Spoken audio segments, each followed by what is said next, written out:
బాలు ట్రిప్కు వెళ్ళడానికి car stand దగ్గరికి వెళ్తాడు. అక్కడ బాలు ఫ్రెండ్ రాజేష్ బాగా తాగేసి పడిపోయి ఉంటాడు.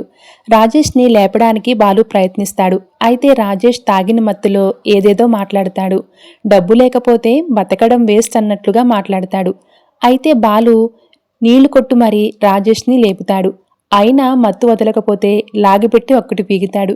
ఎందుకు తాగావు అని అడిగితే కాసేపు ఏదేదో మాట్లాడి ఆ తరువాత విషయానికి వస్తాడు. మా పెద్దనాన్న షష్ఠిపూర్తి చాలా గ్రాండ్గా చేశారు. ఇప్పుడు మా నాన్న షష్ఠిపూర్తి వచ్చింది. గ్రాండ్గా చేయడానికి నా దగ్గర డబ్బులు లేవు.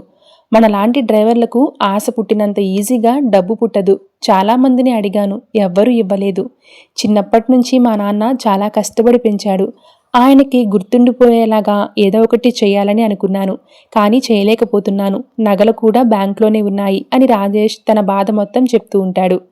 అది విన్న బాలు గుండె కరిగిపోతుంది. దాంతో ఫంక్షన్కి డబ్బులు తానిస్తానని చెప్తాడు. ఫంక్షన్ సరిగా జరిగేలా చూసే బాధ్యత తనదే అంటూ బాలు మాటిస్తాడు. ఇక మీనా ఇంట్లో పనిచేసుకుంటూ ఉంటే బాలు వచ్చి పిలుస్తాడు.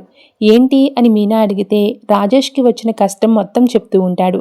1,00,000 ఖర్చు పెట్టి షష్ఠి పూర్తి చేయడం అవసరమా అని మీనా అంటే నేనిస్తానని చెప్పాను అని బాలు అంటాడు. రూమ్ కట్టుకోవడానికి దాచిన డబ్బు ఇద్దాం అని బాలు అంటే మీనా అస్సలు ఒప్పుకోదు. ఒప్పించడానికి చాలా ప్రయత్నిస్తుంది. అయితే వీళ్ల మాటలు దూరం నుంచి ప్రభావతి వింటుంది. నా స్నేహితుడి కష్టం నేను తీర్చాలని అనుకుంటున్నాను అని బాలు అంటే దీనినే అపాత్రదానం అంటారని, చేయవద్దని మంచి మాటలతో ఒప్పించే ప్రయత్నం చేస్తుంది. మీనా ఎంత చెప్పాలని ప్రయత్నించినా బాలు వినడు. వీళ్ళిద్దరూ వాదించుకోవడం చూసి ప్రభావతి మురిసిపోతూ ఉంటుంది. కావాలని బాలుని ఈ విషయంలో మరింత రెచ్చగొట్టాలని అనుకుంటూ ఉంటుంది ప్రభావతి. ఇక బాలు బయటికి వెళ్తుంటే ఆపి మరీ మీనా మీద చాడీలు చెప్తూ ఉంటుంది. నీ పెళ్ళం నీకు ఎంత విలువ ఇచ్చింది, ఎంత మర్యాద ఇచ్చింది అని వెటకారంగా మాట్లాడుతుంది. బయట పులిలా తిరుగుతావు, ఇంట్లో సింహంలా తిరుగుతావు, పెళ్ళం ముందు చోటదద్దంలా అయిపోయావు. మొన్న నీకు ఇష్టం లేకుండా తమ్ముడు పుట్టినరోజుకి వెళ్ళింది, ఈరోజు నీ డబ్బులు నీకే ఇవ్వడం లేదు అని చాలా మాటలతో రెచ్చగొడుతుంది.